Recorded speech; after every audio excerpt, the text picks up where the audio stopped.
sorry, so sorry. My voice was not coming. Bro, what? I have came here. So that doesn't matter. So what we're telling, so the transformer utilization factor, we will revise that in the next part also. So don't worry. So the transformer utilization factor is the like the numerator part is same, but the denominator would be Vs RMS and Is RMS. So that is the, and we know that the source current as well as the outputs current would be the same, so we can do this also. RMS ones, and okay, yeah, and we can just put R, and like you have to understand that all the stuffs that the RMS current which are dealing with RMS current, it you can get the RMS current. In most of the cases will not get because of L, inductor. Okay, yeah, and it cannot be calculated. Okay, but in the R load there is no inductor, so it doesn't uh, it we can calculate all this stuff. Okay, and just okay, maybe square or something like this.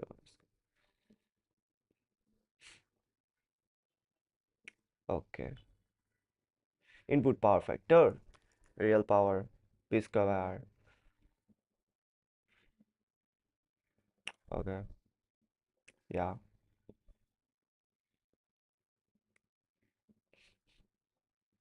Then the RL load, the main thing which makes the problem it is the RL load.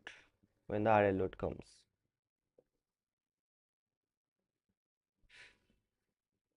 so assume diode to be,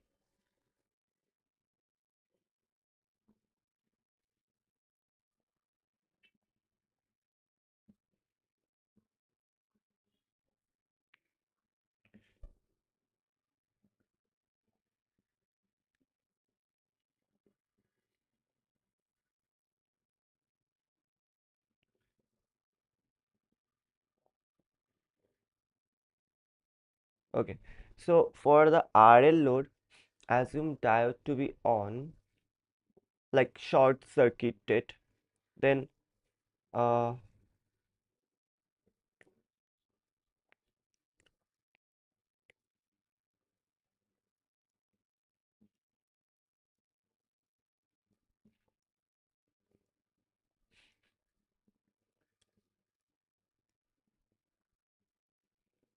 yeah, because there is also the inductor, we cannot write Pm sin omega t divided by R. Okay, so we need to calculate current with the help of, okay, transient AC transients. Okay, so transient AC transient analysis we need to do, because there is an inductor. When there is an inductor, you cannot write current as Vm sin omega t divided by R. Then it would be if it is like this, then it is pretty simple. It becomes pretty simple uh, because it will occur only for 0 to pi and pi to 2 pi. Okay, that's case of R. But here it is inductor. We cannot do, we cannot get current simply. So we need to do some AC transient analysis. Got it? So the current IT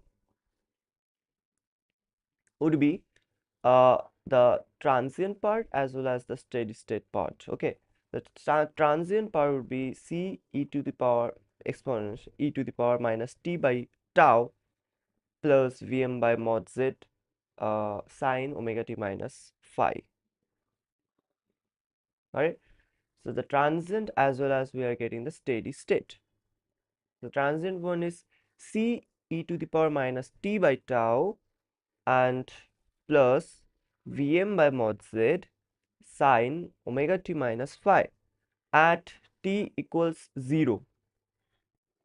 When t is equals to the 0, when diode turns on, uh, see, when the time is 0, that means you are starting, let's say, and I 0 minus and I 0 plus. That means, yeah, the instant before and after, like the very uh, minute difference, the current would not change because of the inductor. It will not allow the rapid change of current. Inductor will not allow that. Okay, so the current would be 0. Okay, so yeah,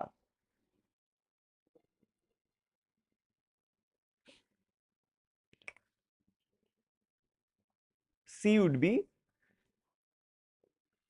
Vm by mod z sine phi, minus pi z sine phi, and obviously mod z is root of r square plus xl whole square, or we can say j omega l, sorry, omega l whole square. It is magnitude, so we do not need j. xl is omega l. Okay, yeah, omega l whole square and the root over, and the phi would be like tan inverse omega l divided by r, yeah, xl by r, reactance, yeah. So so the IT we have calculated something like this: c u minus t by tau plus Vm mod sine omega t minus phi. Diode turns off when current tends to become negative. Obviously, diode will turn off when the current would become negative. Yeah, because when it will not allow the opposite current to flow through the diode. So that's why. So what we will do? Let's say, and we cannot calculate it. Okay, we cannot calculate the stuff, but it can be calculated by like some numerical methods like Newton formula and all that, Newton Raphson and all these mathematical formulas we can get. Okay, so at omega t equals to beta. Beta is the extinction angle. Like, it is the angle when the current becomes 0. We have already discussed it. So the current becomes 0 at t equals to beta, like the angle. So omega t equals to beta. So beta by omega is the time. So you can put it in the time, and we can also get the beta by the numerical methods, all these things. And we know that the beta would be greater than pi. We know that. Okay,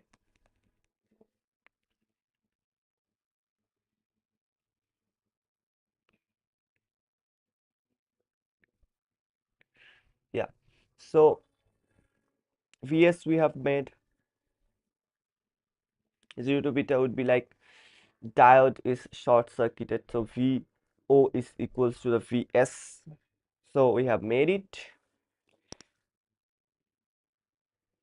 and when that diode turns off, that is current 0, extinction angle. Okay, so extinction VO would be IR plus L di by dt.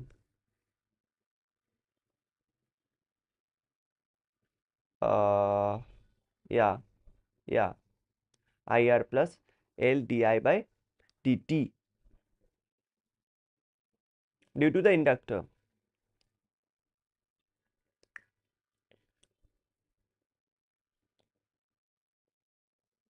VO would be 0. VD would be the Vs minus V0, because V0 becomes 0, so Vs. Okay, yeah, okay. And the Vd obviously up to beta to 2 pi, it would be off and follow the Vs. The conduction angle is beta minus 0. PIV would be Vm obviously. uh Power flow, if you want to know about the power flow, let me go through it also.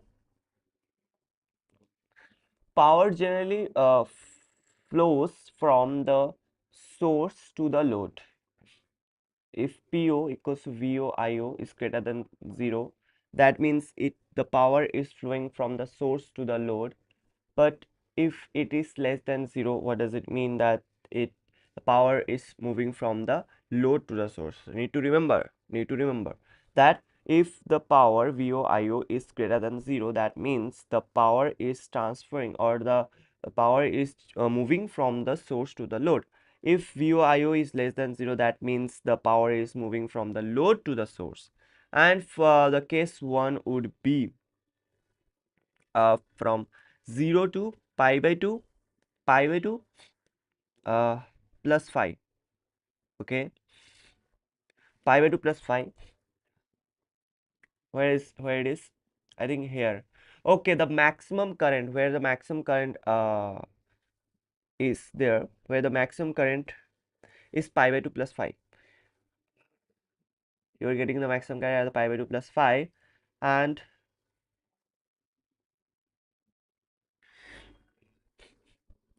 VO is greater than 0. Yeah, IO is greater than 0, PO is greater than 0. So IO is increasing. Yeah, obviously up to this it is increasing, and VOIO all are positive. That means source delivers powers to load and inductor is charging. Inductor is charging, and source delivers power from the load to the from the source to the load. Yeah, and for case 2, that is pi by 2 plus 5 to pi. In this range, you can see that the current is obviously positive.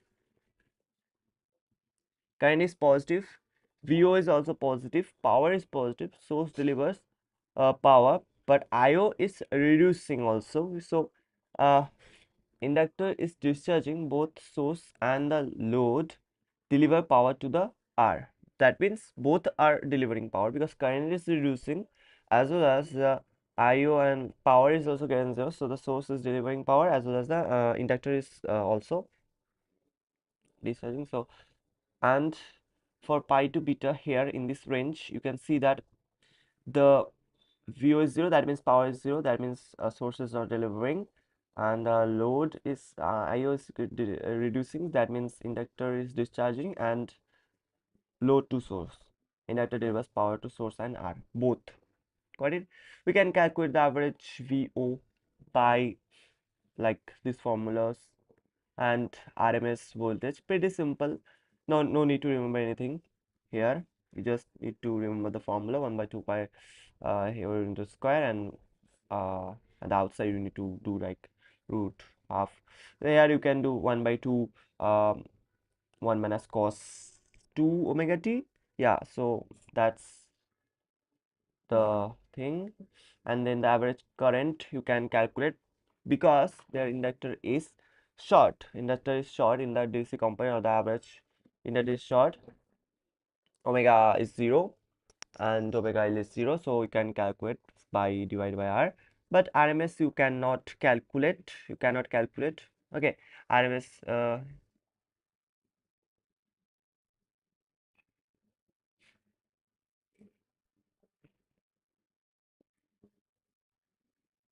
so RMS IO, in RMS current harmonics also exist, so inductor will be present as n omega naught L. Yeah, RMS current harmonics also present in omega naught L.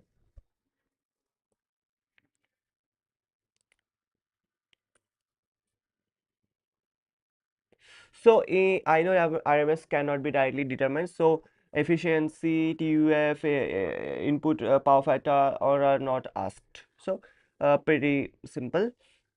So the important points that you need to remember is simply that the inductor, due to inductor, beta is greater than pi. Beta is, that means the extension angle, and for average current, you need to short the inductor. IO average would be VO average to hour, beta can be determined by numerical methods, and we cannot calculate the RMS current.